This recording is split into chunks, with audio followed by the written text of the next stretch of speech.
This is a Valentine message. And like I said, I preach out of the Song of Solomon. Joyce holds her breath. There are some verses in here that are very explicit in relation to man and wife relationship. And I think she's always afraid I was going to pick one of those verses, but I don't. I like Valentine's Day. I wrote a poem for Joyce one time, and it goes like this.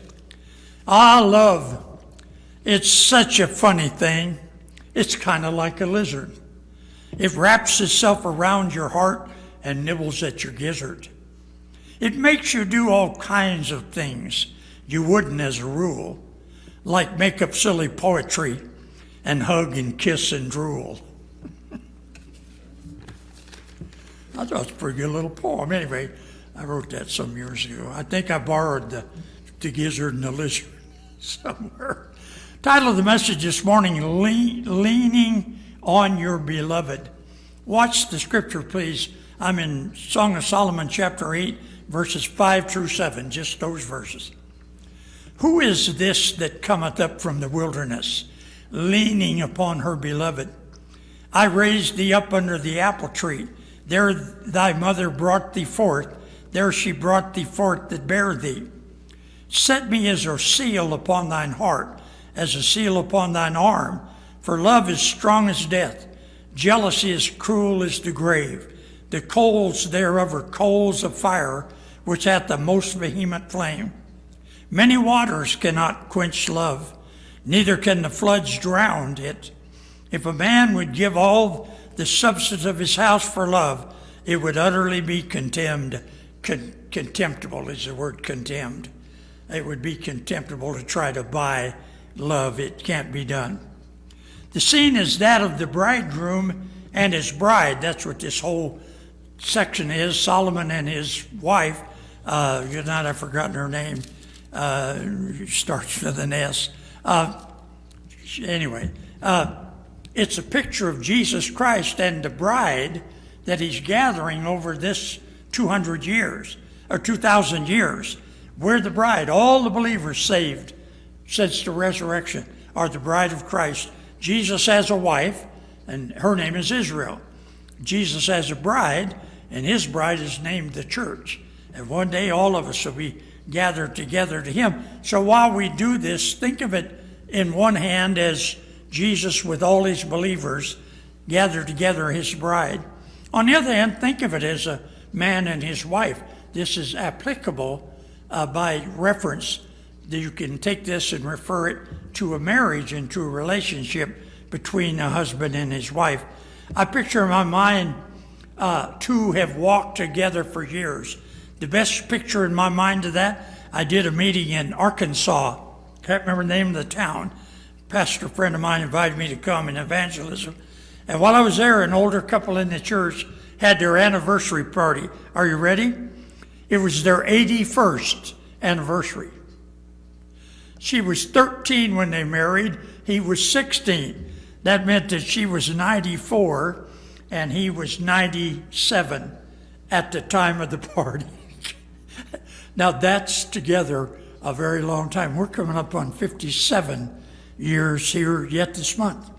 And you have long relationships. By the same token, you have people that just never learn. And divorce is a common thing. It's not right, but it's a common thing. And most of the time, people that divorced learn. And I hate divorce worse than I hate snakes. I pastored a church 18 years, never had one divorce. And that was because of the hours I spent helping keeping those families together.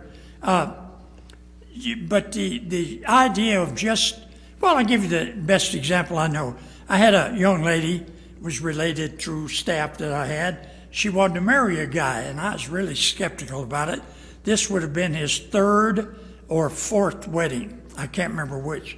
And he came to church with her, gave all the, Brother Riley, and church, and amen. And so I took a deacon, went to call on him. We went in the house, he said, "Come on in, have a seat." Well, it was obvious as we walked up, you could hear them fighting. And I mean, it was loud and it wasn't good.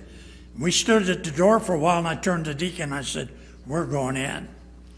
He got real quiet. He opened the door. "Well, preacher, it's good to see you. Come on in." The lady's over there wiping the tears from her eyes. I said, "Well, thank you for having us in." We sat down. We started a conversation. I said, "You folks been married very long?" He said, "No, we've not been married too long at all." I said, "You been married before?" I already knew. He looked at me. He said, "Yeah, I have." She's still sobbing. He's looking at her. I said, "How many times?" He said, 3. And then he said this, "And if she doesn't straighten up, it's going to be 4. So then we conversed for a while. He said, "Now, when we join the church on Sunday," I said, "You won't be joining the church on Sunday." "What did you say?" I said, "You heard me. I didn't mumble. You won't be joining our church." I said, "You think I'd invite you in, bringing that kind of poison with you? I have a wife that I've been married to back then, 35 or 40 years. I would die for my wife. And you would sell her out to be number 4 because you were screaming at her before we walked in the house? You need to get your heart right with God. You won't be joining the church. If you want some counsel, give me a call." Well, he obviously never called, nor did he stay married very long. I have another testimony of that. In the company I worked for when I was in evangelism, starving to death, I took the management of a big medical building, and I managed the whole building from background that I have. And we had a golf tournament. They drew names out of a hat, and they paired me up with the vice president of the company, big major corporation. And so he and I are riding along there, and he's mumbling the whole time.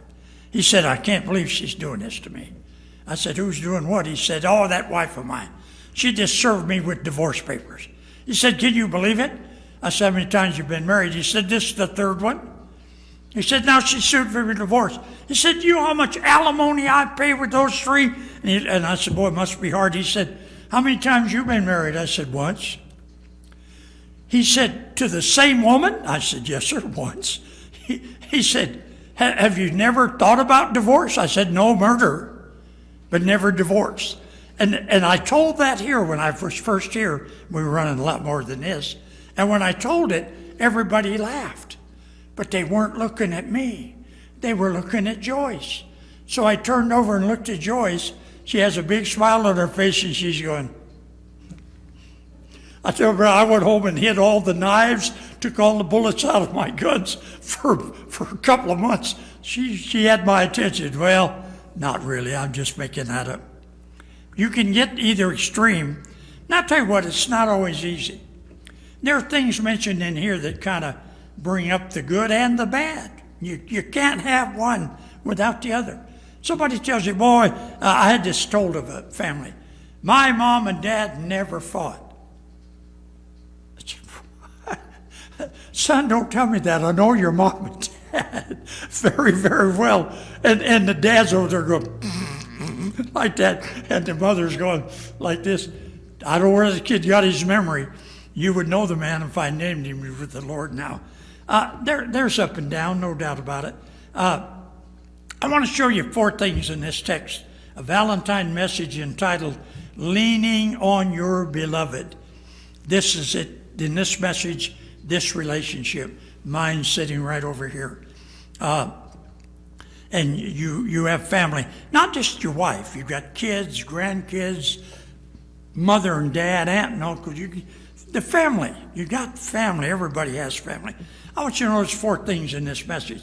Number 1, that first space, put a 1 there. Where they had been. These are all interrogatives. Where they had been. Then drop down and put a 2. Where they were going. Where they were going.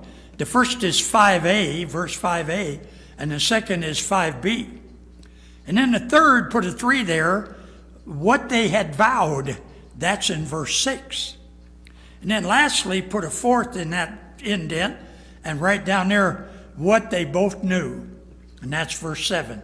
4 interrogatives that I want to answer for you today in a Valentine message about learning to lean on your beloved. Husband and wife, we've been through some things here of late in the last 6 months or so. Joyce's health. And Joyce is healthy, period. She's always been healthy. The kids know their mother for the fact that she's hardly ever sick. About lost her 6 months ago with a setup, you know about that. And then here just a few weeks ago, another go-round, and she's been laid up for a couple of weeks. And you know, it really it helps you to review relationships. And I got to admit, I've probably been a little more attentive. I think she's going to fake it for a while. She's liking it. And so I'm the one that cuts her medicine up for her so she take it. And I make the cup and coffee and bring it up to her upstairs. And I won't belabor the point, but I think she's liking it. So we got to be a little careful with that. Notice our verse. We read it. Here we have in verse 5, what makes this relationship is where they had been. Verse 5 says in the first part, who is this that cometh up from the wilderness, leaning upon his beloved? Where had they been? In the wilderness. You may be sitting here today and you're in the oasis right now. Man, I mean, you've got the sweet lemonade and you've got the fruit in a basket. You've got the beach in front of you and you're sitting in it. Just wait a while. Just wait a while, you'll come in out of the wilderness. That's where they'd been. Who is he that cometh up from the wilderness? And here it is. Where had they been? Up from the wilderness. You know, this is a picture of hard times. Sometimes, as I said before, things go real well. Other times, they don't go real well. You know, the best illustration today is freezing is 32 degrees. All you got to do is move 1 degree this way. Kind of happening out there. It's still cold. But as it begins to warm, everything around it begins to warm.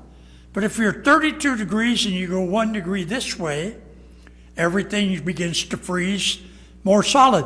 There was a thing on Facebook today. A guy in Minnesota said, you folks in Arizona, you talk about being able to fry an egg on the pavement. He said, I live in Minnesota, try this. And he had an egg. He had cracked it just enough for the white to run out, and it froze on the ground, and the egg is sitting up on the top of the frozen egg white. You live in Arizona, you can fry an egg on the sidewalk. Try this sometime. That's what we're doing in a minute. You know, life's like that. Sometimes you fry an egg. Other times you can freeze it up solid on either side. The picture here, the emphasis of the verse is, who is that coming up from the wilderness, leaning upon the beloved? They're leaning on each other. That's how you get by the wilderness, the example of the wilderness. When things do get hard, a picture of hard times, we learn to lean upon each other. There are times when the water's sparse. The day's hot and you need a drink. There are other times when the fountain's flowing, the day's cool, and you know what this is? This point, where had they been? You learn to go with the flow. They had been in the wilderness. Things are not good in the wilderness. How'd they get there? They came up together. He came up with his beloved, leaning on him. Well, leaning implies here not just an action, it applies reliance. She's trusting him as he's trusting her. They're leaning on each other. And at times you have to stop and think, marriage wouldn't be near as hard if we remembered where we came from. If we remembered some of the things that we've gone through. We've had things in our lives, and I overtell this, and I know with one son that I'm not doing real well right now. Man, we're in a delivery room. Well, not delivery room, we're in children's hospital, and he's 5 days old, and tiny, lost most of his weight. He's about that big. We've got on gowns and masks, and the doctor said he won't make it till morning. So why don't you hold him, take turns holding him, and talk to him and get to know him. And when he's gone, let the nurse have him, you can go home. Try that sometime. Try that. And what he was having was seizures. And so you're holding this little boy, and all of a sudden, he's vibrating. Just his whole body's, and I don't know what, I'm handing him to Joyce. She didn't know what to do, and How long did that go on? We passed him back and forth. I've told you the bad part of that story. I won't berate it today or mention it again. The truth is, he was still there in the morning. The doctor showed up, we were there, and he got a look on his face, that boy is still alive? He said, give him to me, and he was alive for one reason. Leaning on each other, we leaned on the Lord. I had called preachers all over the country, preachers that knew me, called other preachers, families in our church and families in our family, all were praying, and God saw that boy through. He's 50, somewhere in that area today, still going. You know, you have to have that. You need to understand there are times when you're going to be in the wilderness. There's going to be nothing. You picture the wilderness. There's not a fountain. There's not a barbecue grill. There's not furniture to sit in. You're in the wilderness. And to get through that wilderness, you're going to need to learn to lean. Now get the first part of this. Lean first on the Lord. You come unto me, all you that labor and are heavy laden, he said, and I'll give you rest. And you have to learn to lean on the Lord. But as a family, you learn to lean on each other. And you can get by these things. Notice number 2, where they had been in 5a, but where they were going in the second part of verse 5. Who is this coming up from the wilderness, leaning upon her beloved? I raised thee up under the apple tree. There thy mother brought thee forth. There she brought thee forth that bare thee. Now it's kind of hard to read, but make it applicable to the beloved with her beloved. And here he is, and he's putting himself in the sense of receiving the one who has been raised up under the apple tree. Anybody here old enough to remember the song? Don't go under the apple tree with anyone else but me. Anyone else but me. Anyone else but me. No, no, no, don't go under the apple tree with anyone else but me. I forgot the final line to that. But here it is, where they were going. Well, the most important thing, they're going together. They got by that in the first point, and they're going under the apple tree. What does an apple tree signify here? Apples equate love. You give your teacher an apple because you love your teacher. Apples portray fragrance. We went down to Ellijay, Georgia one time looking around, and it's the Apple Valley, they say, of America. They've never been to the West Slope. There are a lot of apples on the West Slope. But there is an Apple Valley down there, and literally you can drive into that valley. There's a town everywhere. Apple trees with hundreds of apples on them, and the fragrance is in the air. The minute you drive in, you can smell, kind of like me smelling the brewery down here. If I drive down 32nd to Coors, I used to be mostly a drunk. So when I get close to Coors, I take a deep breath. And I hold my breath till I get to the other side. I can't hold it that long. So I end up rolling down the window going, well, let's put the positive on that. That fragrance of fresh apples hanging on the tree. I want you to think of that. And then with the apples is the mindset, there's a harvest coming. You don't have apples on an apple tree, but what you're thinking of a harvest. We have an apple tree. I wish my daughter would watch this. She was about 6 years old. She had a teacher who was a botanist and taught them all about trees. So she came in, she said, Daddy, take me up to Target, I want to buy something. I got my money. So I drove her up there. She had an apple tree. She said, Dad, apple tree in a bucket. Bring it on. So she paid for it, and I took it home. Went in the backyard, she put a stick. Where? Right next to the porch. 3 feet. She said, I want it planted there. I said, honey, you don't plant a tree this close. I want it right. I said, fine, it won't live anyway. So I dug a hole, and she put the tree in and put everything in it. She said, now, Daddy, tie these strings on it. How tall, Joyce? 35 feet if it's an inch. Covers, and by the way, messed up my foundation and covers the whole back of my house. And I kid you not, it only gets apples in Colorado about every 3rd or 4th year. I am not making this up. There'll be upward of closer to 2,000 apples on that one tree. You don't have any trouble smelling apples. You don't even have to open the door to smell apples. And at this church, when that thing, I bring sacks. And I set them down in the kitchen. People are waiting. Help yourself. And for weeks on end, we bring 2-3 sacks in, go out and pick them, or the ones that fell, we give them away.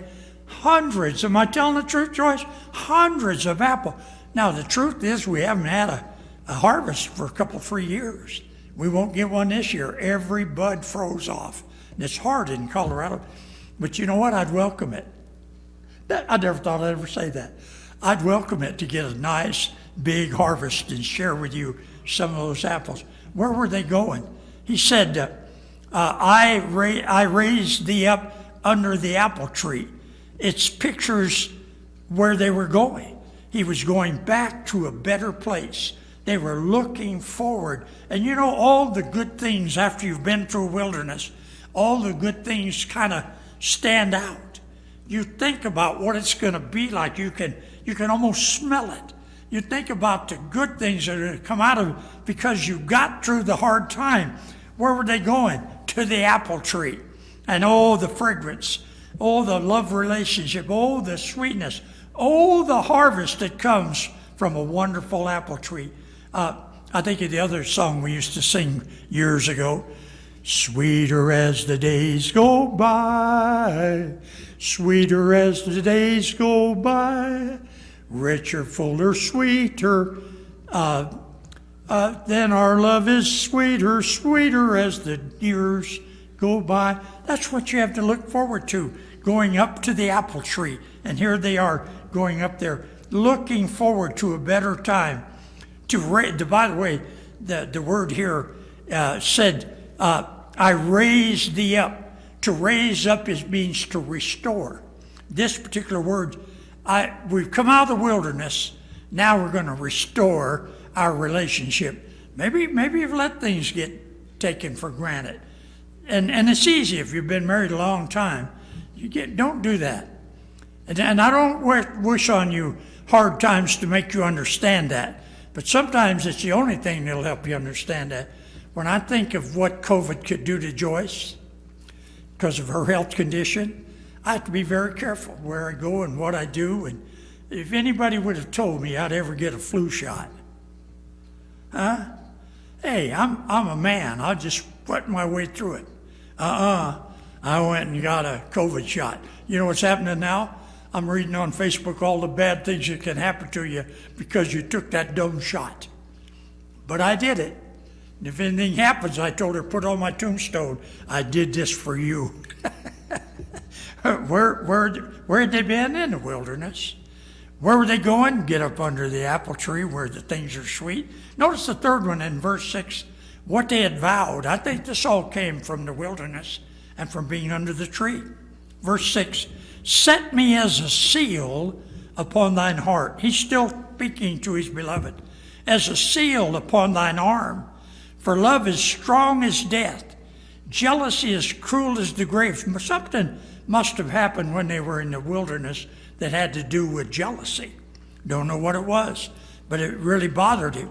As cruel as the grave. The coals thereof are as coals of fire, which hath the most vehement flame. Things must have gotten pretty tough, and all married people know that. There are times when you think you've reached the last spot. There are times when you think, I can't take any more of this. Yes, you can. Get out of the wilderness. Come back up by the apple tree. Take a good deep breath. And then while you're at it, remember what your vow was. Look what he said. Set me as a seal upon thine heart. In the old days when you made a letter, and you finished it, you closed it, then you took some wax and you melted it and put it, there weren't gum seals. And you put that seal on your envelope, and then you had a ring that was your signet, in most cases, and you put that ring down there, and when you brought it back, that was the return address. Everybody knew that was you, and so you sealed it. And here he said, set me as a seal upon thine heart. There might have been someone else involved, I don't know, but there was something there that estranged them and seemed to have drawn them apart. They got the apple tree and things got better. He said, I'm it. I'm the seal upon you. And we sealed ours 57 years this month. That many years ago. Hadn't always been easy. Most of the troubles, I wish I could say most of the troubles came from her, but they didn't. Most of our troubles came from me. But you know, we got through all of that, and we've had vows that we've made together. There are two things here. The vow is upon thy heart, he said. Set me as a seal upon thy heart. Right behind that, this is internal. Love is internal. If you wear your love on your sleeve, you're like that fool. Said, I've been married 3 times, I'm going to get rid of this and if she doesn't straighten up. No. Love's here. What we do together. We're going to finish it out the way we started. It's upon your heart. But notice also he said, set me as a seal upon their heart, as a seal upon thine arm. Now the arm is external. The relationship is first internal. We're bonded. She took my last name. I didn't take hers. She took mine. We're the Rileys. All our kids are the Rileys. Our grandkids are the Rileys. And our 4 great-grandkids are Rileys. It happens that the boys had all the and we're all sealed together. And that's in the heart. But also upon the arm, this is external. Good example of this, one time when I first started, I've only ever pastored 2 churches. The other church was a different situation. When I got there were 5 people in the church. I got my one and only unanimous vote. All 5 people voted for me. And so we were in this little building, and there were attendants about like this, maybe a few more. And a car drove up. Some of you heard me tell this story. And the driver's door opened, and that person got out, and when they did, the car went like this. That was one big person. The woman was driving. She got out of that car, and she put both hands on top while the skinny little guy opened the other door. He looked like Elroy, peeking over the top of the car. She's leaning on the car, and she is giving him old dad. I told you to keep your mouth shut. Now, when I tell you to shut your mouth. And he's over there hanging on. And I'm standing on the door of the porch of the church, and they're parked. And about that time, she saw me. She went like that. She looked at him and went like that. He got a smile. She turned around and said, well, Reverend, it's good to see you. We've come to visit your church today. And I wanted to say, go away. I didn't. And boy, she went around and took his arm and drug him inside the door. And you know what? She never slugged him the whole time we were there. I never saw him again. She may have later, maybe she killed him. I don't know. But what is that? What kind of relation? Boy, I can find more things wrong in that example than you can think of. She was a seal and a token to the vow that was between them. And externally, people ought to know that. You know, I was very appreciative. I realize I mentioned this last Sunday, and I don't often do that since Joyce wasn't here. But I made a brief statement, but I said I would appreciate cards and calls if you get a chance. And Joyce really did appreciate that. That's why I put that thing. She said, put some in the bulletin. So I put that rose on there. And she said, well, that's very appropriate. That was really nice of the church. And you got a lot of cards and calls that came in asking God to bless her and telling that they were praying for her. You know, the vow external shows itself to others. Folks know. It doesn't take rocket science to figure out. You see a couple walk in and they can't even sit together. They won't even look at each other. You know, and boy, from this standpoint, my heart just goes out to people like that. I think, man, come on in, let's get this settled. There are verses that can take care of that quick. There are verses in the Bible that straighten all that stuff up. There's supposed to be a good relation. Notice the last thing in verse number 7. Where they had been in verse 5, in the wilderness. Where they were going to get under the apple tree. When they got under the apple tree, what had they vowed? To set a seal on him, on her, toward him, both in the heart and on the arm, internally and externally. Then here in verse 7, what they both knew. Boy, this is good. I've often watched, I preach this at Valentine messages, dinners and different things, and oftentimes you'll see a couple, especially the banquet, all of a sudden they're holding hands, and all of a sudden they're looking at each other. And this is what they both knew, verse 7. Many waters cannot quench love, neither can the floods drown it. Now watch, there's two good illustrations there. If a man would give all the substance of his house for love, it would utterly be contemptible. Is that word, contempt? Contemptible to try to buy love. You can't buy love. What they knew. Well, the first thing they knew, many waters can't quench love. Now, the two words translated many waters is a picture of tumultuous waters. Picture, if you would, Hoover Dam, if it ever cracked. Oh, if it did, I wouldn't even want to think about what would come out of there. But all down that canyon would be tumultuous waters. That's this first picture. Many waters. Honey, we go through we've been through hard things. We get through anything as long as we stay together, as long as we put our heart into it. Many waters cannot quench love. Notice the second one. Neither can the floods drown it. Now the word flood here is talking about subtle. You look at the Mississippi. Do you ever wonder about that? Why do all those people live on the Mississippi and the Missouri River? They live at water level. And they built their houses there. They know the first time the snows melt, the Mississippi and the Missouri are going to raise up and they're all going to be underwater. They even have insurance to pay for all that damage. I think my mama raised us a little smarter than that. I wouldn't buy a house at sea level for anything in the world. And that's sea level in a sense, right alongside of that river. Many waters, that's the tumultuous. Well, you're smart enough to know that. But a lot of folks, neither can the floods drown it.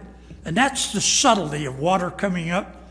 Somebody says, and they showed a picture of a guy, he got these inner tubes and had them all rubberized together in a big tube around his house. Then he filled it with water. He banked it with sand on the inside, filled that whole tube with water, and the river was rising. Said, I got it made. Boy, went in, went to bed. The only thing he didn't realize, when the water got deep enough, full of water or not, it floated. It raised up and all came into the house. The guy woke up, put his feet on the floor, and his feet were in water. He was on the second floor. I thought it was funny anyway. He thought he had, you watch out for subtlety. If there's anything can get you, you want another word goes with that, is when you start taking her for granted. And when you start taking him for granted, you cannot afford that, because that's when the subtle waters will rise up around you, and before you know it, there's no way to get out. The silly illustration for this is, how do you boil a frog? You put the frog in the pan when the water's cold, and then you turn the fire on. Isn't that a cruel illustration? But that frog will sit in that water and enjoy himself, especially as it starts to get warm. By the time he figures it out, it's too late. You done boiled the frog, and then all you have to do is cut off his legs and eat him. That wasn't a good illustration. But that frog will sit in there. He won't realize that the temperature's coming up 1 degree at a time. That's the subtlety in there. And this is what they knew, that many waters, tumultuous things, we've been in the wilderness. We've been to the wilderness. Many waters, would you say, cannot quench our love. And neither can the subtlety of waters coming up slow catch us off guard so that we can't meet the very thing that's approaching us. Neither can the floods drown it said. Well, there's a third thing here. He said you can't put a value on true love. You can't buy love. Isn't that what he said? If a man would give all the substance of his house for love, it would be contemptuous. You can't pay for love. Friend, it comes from within and it sits without. And it comes strong because of the wilderness that you've been through together. And as sure as you're going through a strong, this would be a fun thing if you're going through a strong thing in your house. And fellas, you notice at first, when you're walking through the house, keep going. Better yet, go out and buy some apple-flavored perfume and spray it around the house. And then walk around the house going, it won't take long, the wife will figure it out. And sometimes, fellas, it's us that have to come up with the means. Oh, I don't mean to pick on my wife, but boy, how many times, and all of a sudden you smell that. Oh yeah, that's right. We're supposed to put this relationship back together. We made vows, and we're going to keep the vow because it's internal, and then we're going to show it external. We're going to let everybody see it, and we both know that many waters can't quench our love, and neither can the floods drown us out. You can't cast us, you can't pay it for it. There isn't anything as valuable as a good love relationship. Not just mom and dad, but mom and dad for their kids. And it breaks my heart that I have a son I'm estranged from. I don't know how much my family knows, but I don't know what I did to him. But he wants nothing to do with me. For years, this church prayed that one day that boy and his family would walk in here. And the church said, "Preacher, can we pray for that?" I said, "Yeah." Well, we all quit praying for that a long time ago. This has been years. You know how hard that is? Brother, nothing could pay for that. I already paid for it. We paid for it in the wilderness. We got over it by the apple tree. We experienced it way down here in our heart, and then we put it on our sleeve so others could see that it's there. And then we both know bad water can't quench our love, and neither can the floods drown us out. And don't try to buy us off. It's not going to work. Well, there's a message for Valentine's Day. Learning to lean on your beloved. Leaning on your beloved was the title of the message, but it's something we have to learn, and a good place for that is Valentine's Day. A meal out, some nice flowers, a card. When you've been as married as long as we have been, it seems like anymore all we can do is buy the funny cards. I'm not sure why that happens. Valentine's, a sweet card that tells the truth. And if I ever got a card that tells Joyce the truth, the one on the counter at home, she got this morning, along with some flowers. Work that out, do the right thing, and just keep leaning on each other. And of course the Lord, you got to lean on the Lord while you're doing all that. Father, thank you for the challenge of these few verses in the book of Song of Solomon. Good application.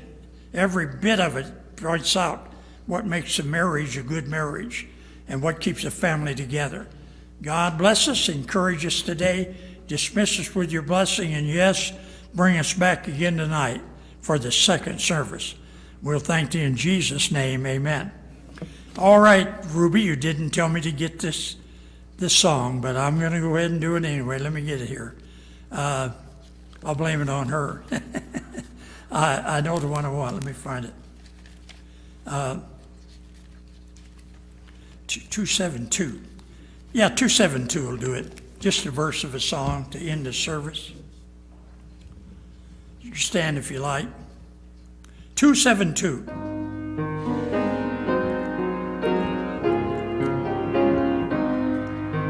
Jesus, I come to thee out of my bondage, sorrow and night. Jesus, I come. Jesus, I come into thy freedom, gladness and light. Jesus, I come to thee.